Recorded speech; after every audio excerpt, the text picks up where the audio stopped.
Señoras y señores, estamos aquí en un especial de Final Fantasy Radio.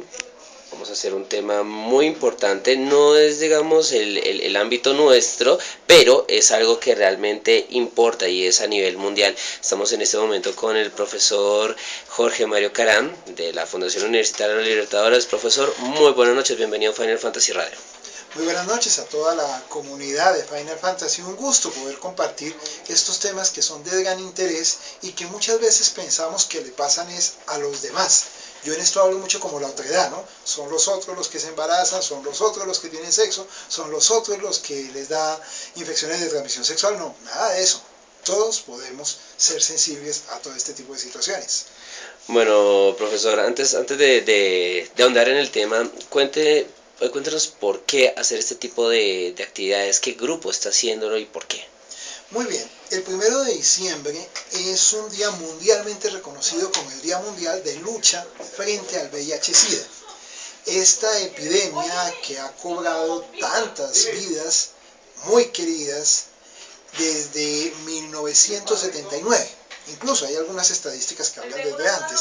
Más de 100 millones de personas han fallecido, con unas estadísticas muy altas todavía de personas que conviven con el virus, millones de personas, millones de niños viviendo con el virus. Por eso es importante que la gente esté lo más informada posible. No hay que olvidar que la principal causa de transmisión de esta infección no es todo lo que la gente a veces asume en torno a las relaciones sexuales sin protección, toda esta serie de elementos, sino es la desinformación. Estar informado en esto es clave.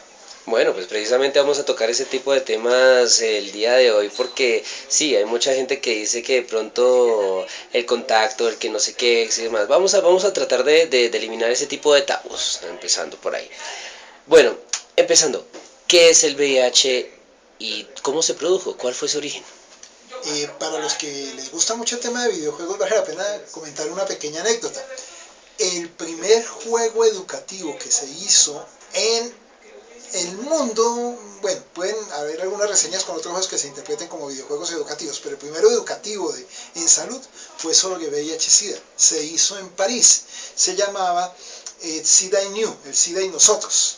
Vea, ¿sí? pues. Un datico bien, y además se hizo muy rápido, se hizo en 1982, cuando el virus de SIDA se había apenas planteado para 1979. Ese pequeño dato anecdótico que no está de más decirle a los seguramente muchos escuchas y muchos de nuestras personas que están viendo Final Fantasy y que de pronto pues les gusta el tema de videojuegos. Ahí tenemos algo para comentar en nuestros núcleos familiares, ¿no? Es decir, vean que los juegos aportan mucho en ello. Bueno, me preguntabas qué es el... ¿Qué es el VIH como tal y cuál fue su origen? Bueno, muy bien. El SIDA son las palabras iniciales de síndrome de inmunodeficiencia adquirida, ¿sí?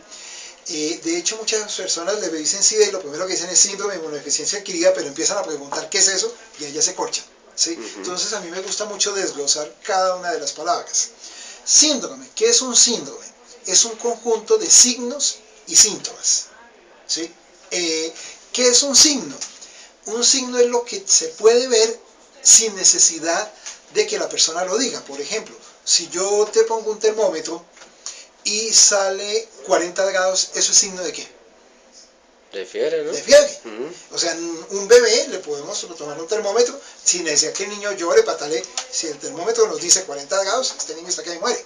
¿Sí? Sí. El síntoma es algo que solo es perceptible si el sujeto lo dice. Por dar un ejemplo, en este momento yo podría tener un dolor de cabeza muy fuerte, ¿sí? Pero si yo no lo digo, la persona que está al lado puede decir, no, este tipo está de mal genio, ¿sí? O este tipo está aburrido o está triste. Y no, de pronto es que tengo dolor de cabeza. El síntoma es lo que solamente cuando el sujeto dice se puede detectar. Por eso los síntomas son tan difíciles de saber en los bebés, ¿sí? Entonces, el SIDA es un conjunto de signos y síntomas asociados a un sistema en el cuerpo que se llama el sistema inmunológico o sistema inmunitario. Así como tenemos sistema nervioso, sistema circulatorio, sistema digestivo, ¿sí? El cuerpo es un sistema completo, sistema óseo. Tenemos un sistema que es de defensa en el cuerpo, un sistema inmunológico. A mí siempre me gusta jugar con la figura de Superman. Superman es inmune a las balas. Sí. Nosotros no somos inmunes a las balas, pero sí somos inmunes a una serie de virus que hay en el ambiente, ¿sí? Ácaros, hay un montón de hongos, bacterias, que no nos afectan. De hecho, tú puedes tener gripa, yo te estornudo o me estornudas y yo puedo tener defensas para la gripa que tú tienes, ¿sí? No para todas las modalidades, pero para algunas sí. Uno tiene un sistema de inmunidad bastante bueno. ¿Qué es lo que pasa con el virus del VIH? Afecta ese sistema de inmunidad volviéndolo deficiente. Por eso el síndrome de inmunodeficiencia. O sea, lo que hace es atacar todos los anticuerpos, alguna cosa así. Hay un dato más, ¿no? Y es que es adquirido. Es decir, uno no nace con ese virus, uno lo adquiere. Tú me podrías preguntar en este momento, ¿qué pasa entonces con los niños? Que cuando nacen, el virus, no. El niño cuando nace lo adquiere. Cuando viene, por ejemplo, con una mamá que vive con el virus, lo puede adquirir en el momento del parto. O a través del cordón umbilical. Es un riesgo alto, aunque ahorita vamos a hablar de cómo se puede prevenir eso, que es bien importante saber. ¿Qué ocasiona todo esto? Un virus que se llama virus de inmunodeficiencia humana. Virus de inmunodeficiencia humana. Como el nombre muy claramente lo indica, es humano, es un virus que no da en animales. Ok, aquí hacemos un stop. Se supone, y según los rumores habían dicho que el virus se produjo fue de los monos. Se manejaba mucho la hipótesis del mono verde de África. Sí. Incluso no faltaban los moralistas diciendo que era una cuestión de zoofilia que se había ejercido y entonces pues los científicos nos habían pegado el virus y bueno, en fin, un montón de historias alrededor de eso. No, se descarta totalmente. Se descarta totalmente porque el VIH, virus en animales, no se da. El virus es muy curioso, es un virus tan particular que solo se activa en genes humanos. Haz cuenta como virus de computador, ¿no? Hay virus de computador que tú puedes abrir una serie de programas y no pasa nada, pero hay un programa en específico y ahí es en donde el virus empieza a actuar. Okay. Lo mismo sucede, es un virus que en los animales se inocula inmediatamente, se muere, ¿no? No logra sobrevivir. Además es un virus muy pequeño, la única función que se le ha encontrado hasta el momento es que se reproduce, por eso saben que está vivo, porque es lo único que hace ese virus, ¿sí? Un retrovirus incluso, porque va dañando el sistema huésped y se va reproduciendo de esa manera. Pero son virus que solamente sobreviven los seres humanos. Se descarta la teoría del mono verde. Hay otra teoría que de pronto la hayas escuchado, la que fue un arma biológica hecha por algún laboratorio como una venganza, es otra de las hipótesis que se maneja. También se descarta, este es un virus que relativamente actúa lento para efectos de arma. Imagínate que yo estoy en una guerra y digo, te acabo de inocular el virus del VIH, morirás en 10 años, 20 años, pues eso no sirve, ¿sí? Como arma no serviría, ¿sí? Entonces realmente también se descarta que haya sido como arma. La teoría más plausible hasta el momento es que el virus ha existido desde el principio de los tiempos, pero que se volvió epidémico y pandémico, es decir, a toda la humanidad, sí, en la medida que también la humanidad empezó a comunicarse mucho más. Hace menos de un siglo, ir a Cartagena tardabas meses, ¿sí? El extranjero años en poder llegar, ¿sí? Por barco, todo era Entonces las posibilidades de tener muchas parejas sexuales eran muy limitadas, incluso hasta por la cultura, por la religión, por toda esta serie de elementos. Hoy tú puedes tener parejas en muchas partes, tener varias parejas, entonces los niveles de posibilidades de tener contactos sexuales aumentó y obviamente con eso se disparó el riesgo potencial a que el virus se empezara a replicar. Si bien la primera presencia detectada del virus científicamente data de 1979 en San Francisco. Ok, bueno, listo, usted dice que se originó en San Francisco. ¿Cómo empieza a atacar este VIH? ¿Por medio de qué se reproduce? ¿O por qué se contagia más bien? Bueno, me acabas de hacer una pregunta que me permite dar una respuesta que ojalá se nos quede mucho. Porque es un error muy común en prensa, entre otras cosas. El virus del SIDA no se contagia. El virus del SIDA se transmite. Así, ay, lo mismo. No, no es lo mismo. Si yo tengo gripa y estornudo, la posibilidad de contagiarte la gripa es muy alta, ¿cierto? Sí. Pero si yo tengo el virus del SIDA y estornudo, el virus no se te va a contagiar. El virus se transmite por vías muy específicas. ¿sí? Muy limitadas y muy específicas. ¿Cuáles vías son? Relación sexual sin protección, porque si no estaríamos sobados, ¿no? No, si uno puede tener relaciones sexuales viviendo con el virus, pero si se está protegiendo con condón, la protección no es ponerse a rezar, no, ¿sí? Es con preservativo, ¿sí? No hay ningún lío. ¿Sí? Tú puedes tener relación sexual con una persona que vive con el virus del VIH-Sida y no pasa nada si te estás protegiendo, con preservativo. Claro, entonces con relación sexual, que es la más alta. La segunda es de una mamá que viva con el virus al bebé. Fíjate que en eso la medicina se ha evolucionado. Hace 10 años, cuando una mamá que vivía con el virus tenía un riesgo de transmitirle el virus en el momento del nacimiento por el parto, porque hay una transfusión sanguínea, y con el cordón umbilical. El riesgo era de cerca de un 97%. Era muy alto. Claro. Era muy alto. Bueno, después se fue rebajando hasta el 70%, pero el 70% seguía siendo más que un caricellazo, más de un 50% de posibilidad.